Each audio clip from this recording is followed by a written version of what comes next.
เทคนิคง่ายๆที่มือใหม่ก็สามารถเฮ็ดได้โดยการใช้ Time Frame เป็นตัวหลักในการเทรดเริ่มแรกให้ทุกคนเข้าไปเบิ่งในแอปเทรด MT5 ก่อนหน้าตากาจะสิประมาณนี้สำหรับเทคนิคนี้แม่นให้สังเกตจาก Time Frame 1 อาทิตย์ลงมาสูงสุดต่ำสุดคือ Time Frame 5 นาทีในการเข้าออเดอร์ที่ให้มีประสิทธิภาพที่สุดเราจะมาเบิ่งกันเลยนี่เขาจะตั้งกันนะ 0.2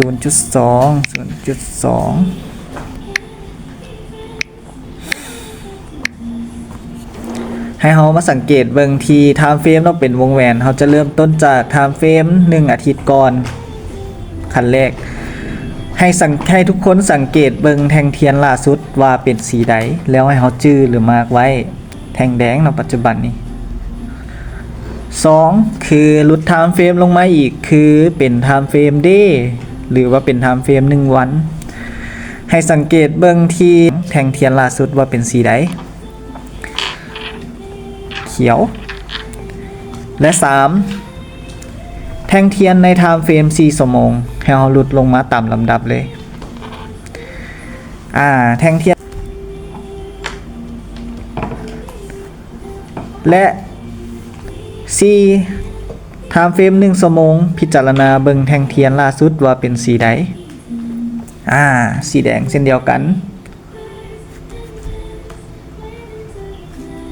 ให้บันทึกหรือว่าให้เราจื้อไว้พิจารณาว่าแท่งเทียนปัจจุบันของ Time Frame แต่ละ Time Frame เป็นสีใด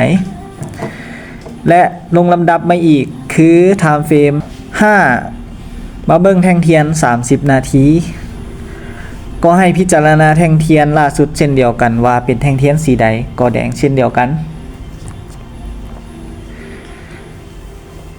และลุดลงมาต่ำกว่านั้นอีกคือ Time Frame 15 นาทีพิจารณาเบิ่งแท่งเทียนล่าสุดคือสีแดง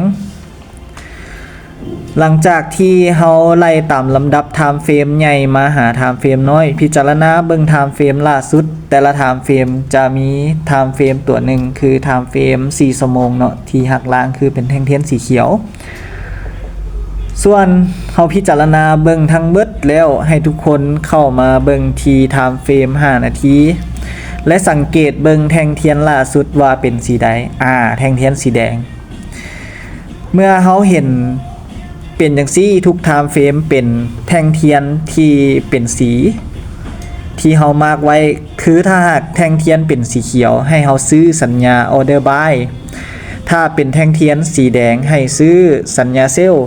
ในกรณีนี้เราจะเห็นแท่งเทียนสีแดงหลายก่อนเนาะให้ซื้อสัญญาเซลล์ข้อห้ามในการใช้สำหรับเทคนิคนี้แนะนำบ่ให้เก็บกำไรเกิน200จุดถ้าหากเป็นการดีคือให้ตั้ง TP บ่เกิน200จุดนี่ยังค่าสเปซอยู่ให้เราตั้งเป็นTP เนาะบ่เกิน200จุด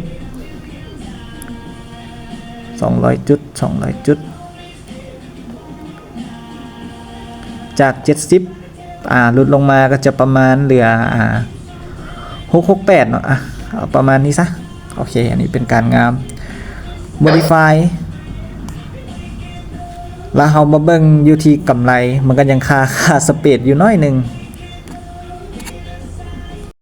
เพียงเท่านี้เราก็ได้กำไรแล้วติดบวกเป็นเทคนิคง่ายๆที่ทุกคนก็สามารถเฮ็ดได้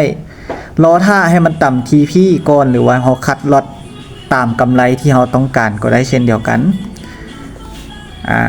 อันนี้จะคัดล็อตออกเลยกำไรก็ไปละ$9.40เนาะ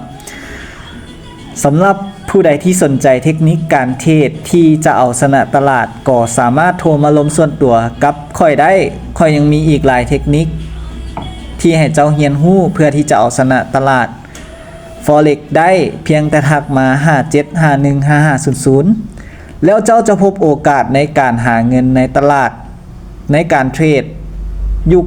2025นี้ได้ขอบใจและเราจะมาพบกันในคลิปต่อไปอีกครั้งให้ทุกคนกดติดตามไว้ในเด้อเจ้า